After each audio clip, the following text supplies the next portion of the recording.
Hello my dear students, आपके अपने channel BK sir online classes में आप सभी का स्वागत है। Bihar board class 10th first terminal exam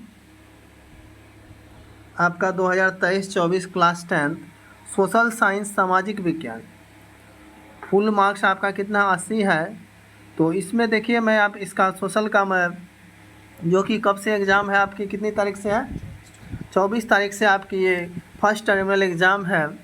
तो देखिए ये वायरल क्वेश्चन देखिए क्या है इसका। फर्स्ट क्वेश्चन है यंग इटली नामक संस्था की स्थापना किसने किया था। नेक्स्ट है आपका जर्मन राज का निर्माण किसने किया। रक्त एवं लौह की नीति का अवलंबन किसने किया था। तो रक्त एवं लौह की नीति का अवलंबन कौन किया था, बिस्मार्क किया था। कौन किया था, बिस्मार्क किए थे। और देखिए लाल सेना का गठन कौन किया था, ट्रोट्स्की ने किया था। कौन किया था, ट्रोट्स्की ने किया था। बोल्शेविक क्रांति कब हुई थी, नवंबर 1917 में। कब हुई थी, नवंबर 1917 में। रूस में जार का अर्थ क्या होता है, रूस का सम्राट होता है। क्या होता है, रूस का सम्राट। अंकोर वाट का मंदिर कहाँ है, तो अंकोर वाट का मंदिर कहाँ है, कंबोडिया में। कहाँ पे है, कंबोडिया में। चलिए मैं इसमें 10 क्वेश्चन मैं करा दिया। इसका आंसर जो है मैं इसमें वीडियो में हम दे देंगे और इमेज पे पोस्ट कर देंगे इसका आंसर। इस वीडियो में भी आंसर रहेगा आपका और इमेज पे भी इसका आंसर हम 50 क्वेश्चन 48 क्वेश्चन हम आपका पोस्ट कर देंगे। अब इसका देखिए सब्जेक्टिव में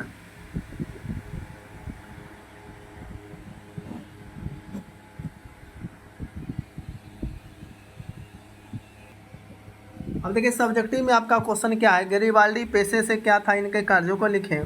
तो देखिए गैरिबाल्डी पेशे से क्या था, एक व्यापारी पेशा था। गैरिबाल्डी व्यापारी करके वस्त्र, गहने, उपहार और विभिन्न उत्पाद के विक्रय करते विदेशी बाजार में जाते थे। और गैरिबाल्डी पेशे से क्या था, एक नाविक था। ठीक है, विदेश बाजार में जाते थे और वस्तुओं, कला संग्रह, खाद्य पदार्थ सामग्री खरीदने और बेचने का कारोबार करते। इससे वह संस्कृति और आर्थिक आदान प्रदान करते थे। कौन, गैरिबाल्डी। नेक्स्ट क्वेश्चन 1848 के फ्रांसीसी क्रांति के कारण क्या थे। आप देखिए क्वेश्चन दिया हुआ 1848 के फ्रांसीसी क्रांति क्या थे। तो मैं इसका आंसर दे दिया हूँ। 1848 के फ्रांसीसी क्रांति के कई कारण थे। प्रमुख कारण सामाजिक और आर्थिक असंतोष, मध्यम वर्ग और किसानों की विभिन्नता, महंगाई, न्याय समानता की मांग, कार्यकारी सत्ता की सत्ता और बाजारी स्थिति में परिवर्तन शामिल थे। लोगों के आर्थिक और सामाजिक दुख के कारण विभिन्न वाद, संघर्षों और प्रयास के अतंत प्रयास में संशोधन की स्थापना है। नेक्स्ट क्वेश्चन, रूसी क्रांति किन्हीं दो कारणों को लेकर। रूसी क्रांति के दो कारण थे। आप इसका स्क्रीनशॉट ले सकते हैं क्योंकि 24 के एग्ज़ाम के में ये सब क्वेश्चन आपके रहेंगे। तो ये देखिए, तो रूसी क्रांति के दो कारण, हाँ इस बार के एग्ज़ाम में 24 का जो 2024 मतलब 2024 तारीख से जो एग्ज़ाम है 24 जुलाई से, उसमें इस क्वेश्चन पूछे जाएंगे आपके और उसी एग्ज़ाम के क्वेश्चन सब हैं। तो रूसी क्रांति के दो महत्वपूर्ण कारण थे। रूसी क्रांति के देखिए दो महत्वपूर्ण कारण दिए हैं, सामाजिक और असमानता। देख लेंगे इसको।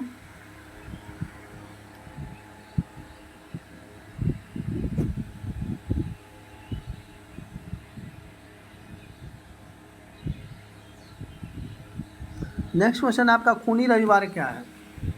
तो खूनी रविवार क्या है, तो देखिए खूनी रविवार भारतीय इतिहास में 30 जनवरी 1948 को दुर्भाग्यपूर्ण हत्याकांड को कहा जाए। इस दिन महात्मा गांधी, भारतीय स्वतंत्रता सेनानी और अहिंसा के प्रणेता, और दिल्ली में बिरला भवन में नाथूराम गोड्से नामक एक हिंदू राष्ट्रवादी की हत्या का यह घटना राष्ट्रीय शोक के कारण बनी है। भारतीय इतिहास में एक अहिंसा और एकता के प्रतीक के रूप में मान्यता प्राप्त है।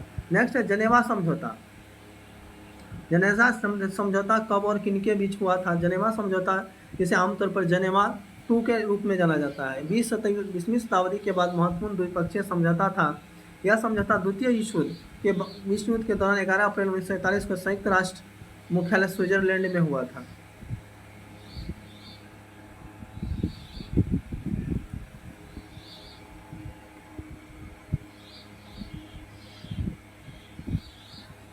नेक्स्ट है बोल्शेविक क्रांति क्या हुई। तो बोल्शेविक क्रांति का वर्णन करें तो बोल्शेविक क्रांति क्या हुआ, नवंबर 1917 में हुआ है। और इसको देखिए, बोल्शेविक क्रांति रूस के में एक महत्वपूर्ण घटना थी जो 1917 ईस्वी में के दौरान हुई थी। इस क्रांति का प्रमुख उद्देश्य रूसी साम्राज्यवादी को अवास्तविक करके समाजवादी सरकार की जगह सोसाइटी सरकार। इस क्रांति का नेतृत्व व्लादिमीर लेनिन और उनकी दल बोल्शेविक पार्टी ने की थी। नेक्स्ट है आपका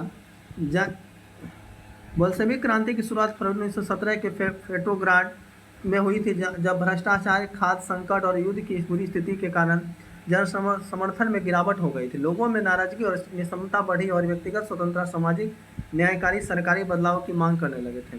अगला क्वेश्चन है, जातीय और सांप्रदायिक विविधता लोकतंत्र को किस प्रकार प्रभावित करता है? जातीय और सांप्रदायिक विविधता लोकतंत्र को किस प्रकार प्रभावित करता है? तो जातीय और सांप्रदायिक विविधता, देखिए इसका आंसर दिया हुआ है।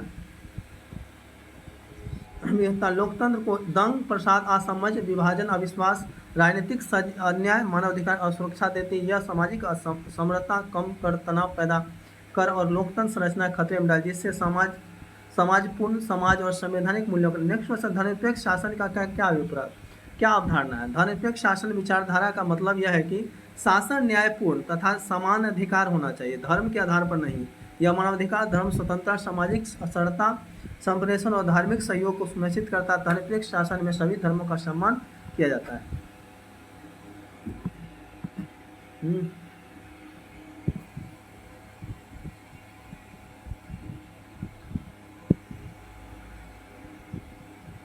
अगला क्वेश्चन देखिए, क्या सत्ता से साझेदारी से आप क्या समझते हैं? तो सत्ता के साझेदारी में सरकार बनना एक विधानिक प्रक्रिया है। जहां विभिन्न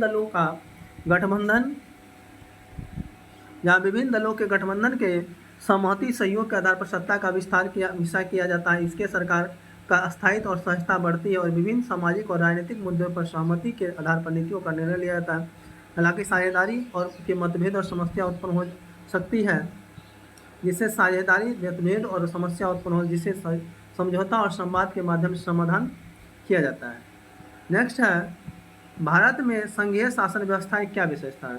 भारत में संघीय शासन व्यवस्था की विशेषता है विभाजित शक्ति प्रणाली, महत्वपूर्ण संविधान, न्यायिक प्रक्रिया, शास्त्रीय अधिकार, सुरक्षा, सहयोग और समन्वय का व्यवस्था केंद्र और राज्य सरकार के बीच शक्ति विभाजन करती है और नागरिकों के अधिकार की सुरक्षा और संवाद की प्राथमिकता देती है।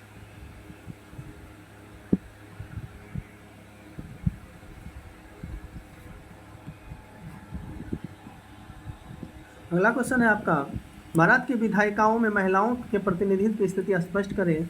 राष्ट्रीय प्रगति में महिलाओं का क्या योगदान है? क्वेश्चन क्या है, भारत की विधायिकाओं में महिलाओं के प्रतिनिधि की स्थिति स्पष्ट करें। राष्ट्रीय प्रगति महिलाओं का क्या अभिप्राय योगदान है? भारतीय विधायिकाओं में महिलाओं के प्रतिनिधि की स्थिति बदलती आ रही। संविधान द्वारा राष्ट्रीय सभा और विधानसभाओं में महिलाओं आरक्षण प्रदान किया गया है। वर्तमान महिला सांसद विधायक द्वारा नीतियों, कानून और सामाजिक मुद्दों पर प्रभावी योगदान किया जा रहा है। महिलाओं का योगदान राष्ट्रीय विकास में महत्वपूर्ण में शिक्षा, स्वास्थ्य, आर्थिक और सामाजिक क्षेत्रों की उन्नति का अग्रणी भूमिका निभा रही है। साथ ही महिला शक्तिकरण के माध्यम से समाज में सामाजिक परिवर्तन को प्रोत्साहित कर रहे हैं। नेक्स्ट है, राजनीतिक दल किस तरह से सत्ता में साझेदारी करते हैं, उल्लेख करें। राजनीतिक दल जो है सत्ता में साझेदारी निम्नलिखित गठबंधन बनाना, दलों के बीच चुनावी गठबंधन बनाया जा सकता है, जहां पे एकजुट होकर चुनाव में अधिक सीटों की जीत के लिए मिलकर प्रतिस्पर्धा करते हैं। सरकारी महासचिव समझौता, सत्ताधार दल के साथ बाहरी सहयोग, दलों के बीच सहकारी महासचिव।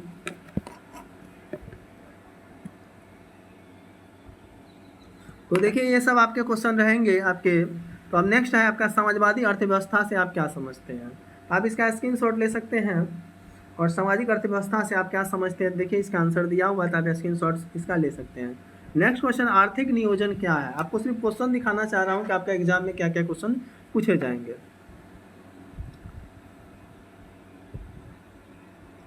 तो इसका आंसर देखिए आपका दिया हुआ है।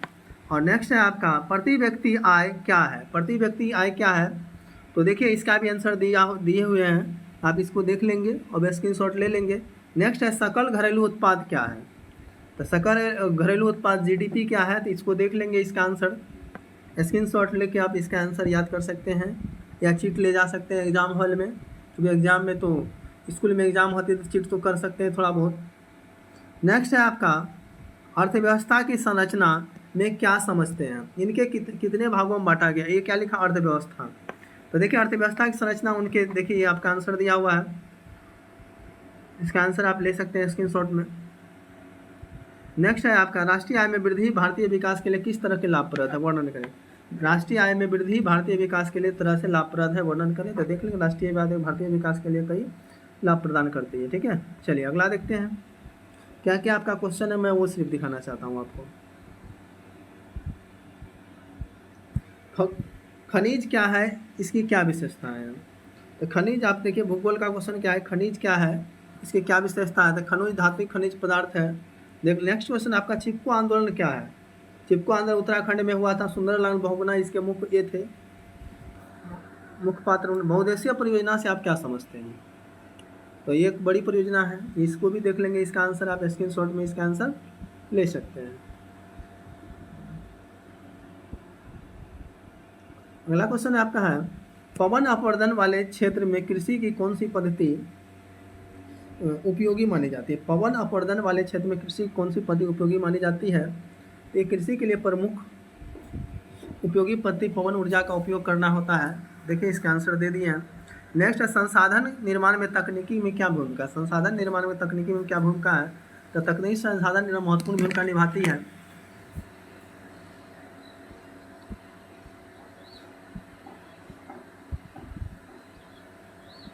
इसका क्वेश्चन रेड डाटा बुक क्या है? तो रेड डाटा बुक एक प्रमुख कार्यकारी संग्रह पुस्तक है जिसमें वन जीव, पौधे और प्राकृतिक प्रजातियों के अस्तित्व का मूल्यांकन होता है। ये भी देख लेंगे। नेक्स्ट है आपका, जैव विविधता क्या है, यह मानव के लिए क्यों महत्वपूर्ण है? जैव विविधता क्या है, यह मानव के लिए क्यों महत्वपूर्ण है? तो देख लेंगे इसका, अवरक की उपयोगिता एवं वितरण पर प्रकाश डालें। अवरक की उपयोगिता वितरण पर प्रकाश डालें।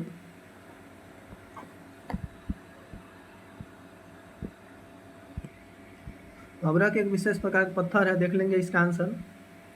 और नेक्स्ट है, आपदा से आप क्या समझते हैं, यह कितने प्रकार के होते हैं? आपदा एक अकाल प्राकृतिक आपदा है। और बाढ़ से सुरक्षा है तो अपनाई जाने वाले सावधानियों को लिखें। तो बाढ़ में क्या क्या होता है, तो क्या क्या सावधानी बरतना चाहिए, वो तो सबको पता है, आप लोग को बढ़िया से पता होगा।